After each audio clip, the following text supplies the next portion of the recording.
Naomi Carter, founder and CEO of Coursing Technologies, stepped onto her flight from Dallas to Seattle, clutching her first-class boarding pass for C2A. The window seat wasn't just a spot on an airplane. It was the reward for years of sleepless nights coding, pitching, and bootstrapping her startup into a multi-million-dollar company. She earned it. She paid for it. But when she reached row 2, a middle-aged white man with a slick haircut and an expensive suit was already sprawled there. His loafers propped up, his arm draped over the seat like he owned the whole plane. Naomi's eyes flicked to the seat number. "Excuse me," she said, her tone calm but edged. "This is my seat." The man didn't even glance up from his phone. He smirked. "Not anymore," he said. "They upgraded me. First-class perks. You're bumped." His name tag read Mitchell Rowan. She recognized him from headlines.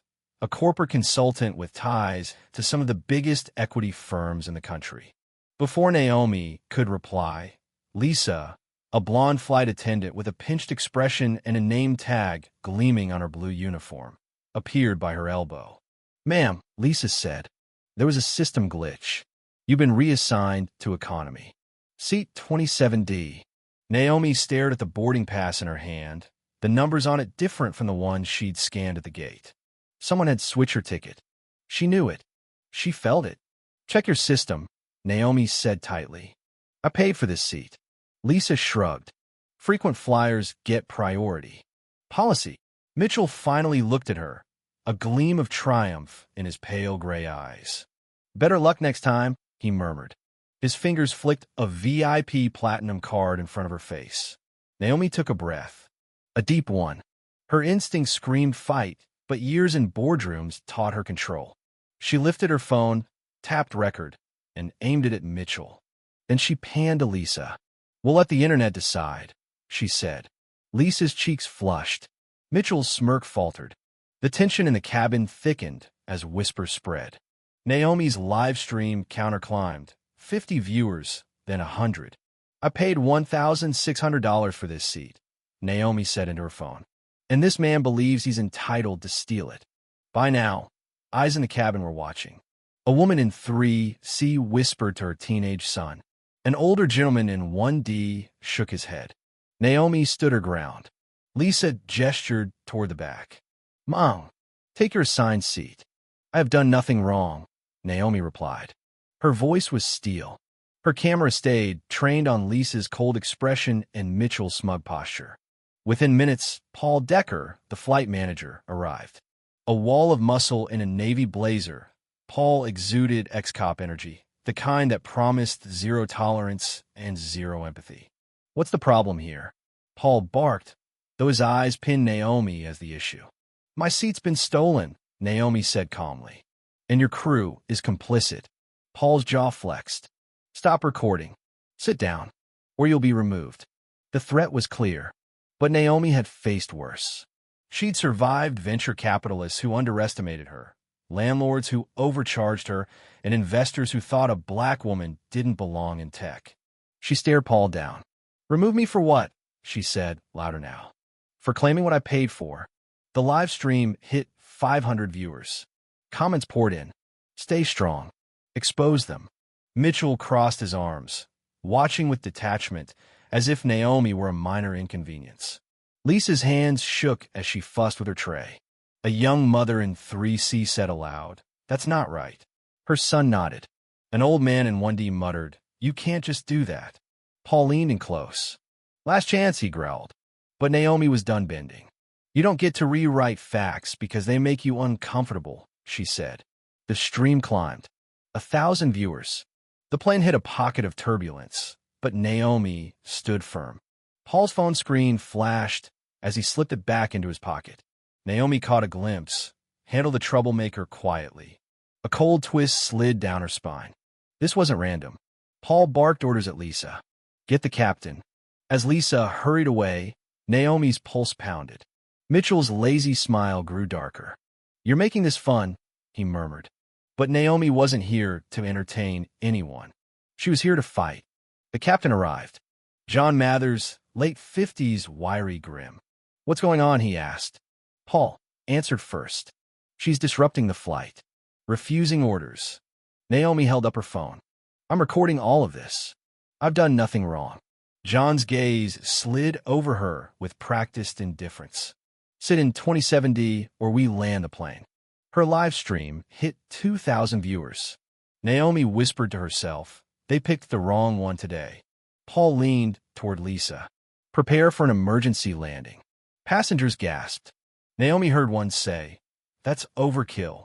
Naomi turned the camera on herself. I'm Naomi Kartev, CEO of Coursing Technologies.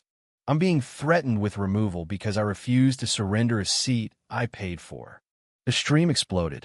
5,000. Then 10,000. John called ground control, landing in Boise. Security risk. The plane dipped. Naomi's stomach lurched. This wasn't a diversion. This was sabotage, and she was squarely in the crosshairs. Boise, Idaho. 2 police officers stood on the tarmac. Naomi stepped off the plane between them. Mitchell watched from the terminal windows, grinning.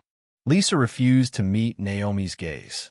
Paul smirked as the cops marched her into a glass-walled security office. This is a setup, Naomi told the officers, holding out her phone. Her evidence. Proof. Put away. Officer Barnes, the buzz-cut one, said. He slapped it from her hand. It skittered across the table, screen cracking. You're being booked for disruptive conduct, said Officer Ruiz. For what? Naomi asked. Paul's voice came from behind. She assaulted a passenger. Provoked the crew. Naomi's breath caught. Mitchell's gleam made sense now. Clara, the older woman from 1A, shouted from inside the terminal. That's not true. I saw it all. Ignored. Handcuffs snapped tight on Naomi's wrists. Cold steel, public humiliation. They hauled her into a holding cell. She paced. Every inch was too small. Every minute a year. A woman appeared in the next cell. Brown skin, braided hair. Tanya. I used to work for them, Tanya said. They did this to me too. Naomi's blood froze. They've got a blacklist, Tanya continued. People they think don't belong in first class. The blacklist. Naomi called Lena, her COO. Lena wired bail. Naomi boarded another flight. In coach, her funds drained. On her laptop, she pitched CoreSync's revolutionary AI optimization to potential investors. Greg, a Seattle-based angel investor, was intrigued. They're going to fund us, Naomi thought. But then turbulence hit. Lisa 2.0 appeared in the aisle. A red-haired flight manager named Ellen Tate. We've had reports you harass staff, Ellen said. Another blow. Naomi's laptop confiscated. Ellen took her phone. Greg canceled the deal. Naomi texted Lena from a burner. They're blacklisting me everywhere. Nationwide, Lena replied. They flagged you high risk. Portland. Clara, out of ICU, sent Naomi a message. Proof in Portland. Meet me. At the Marwood Hotel, Clara handed Naomi emails. Executive orders, coded policies. Reassign minorities. Revoke upgrades quietly. The door exploded inward. 3 masked thugs. Pipe spats. They cracked Clara's skull. Naomi escaped, blood-smeared, hunted through alleys. Officers found her, arrested her again. Provoked an assault, they claimed. Tanya was right. This wasn't personal. It was policy. Seattle. Mike, a quiet passenger from row 5B, contacted her. I've got recordings, he said.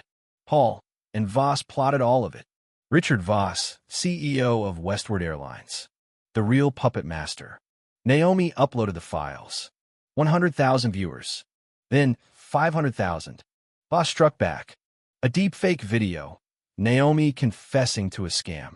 I faked it all, the AI clip voice said. The world split. The final upload. Naomi had one last file. Mike's untouched recording of Voss. We'll frame them all. Blacklist my shield. No one stops me. She uploaded it. Her live stream hit 2 million. The FBI raided Westward Airlines. Protesters flooded airports. Voss escaped on a private jet, but his empire crumbled. Naomi's startup regained traction. Clara survived. Mike stayed hidden. But Voss wasn't done. His final move? A broadcast. Naomi Carter orchestrated this for fame. Another deepfake. Another war. But Naomi Carter once stripped of her seat, now sat at the head of the table. And she wasn't moving.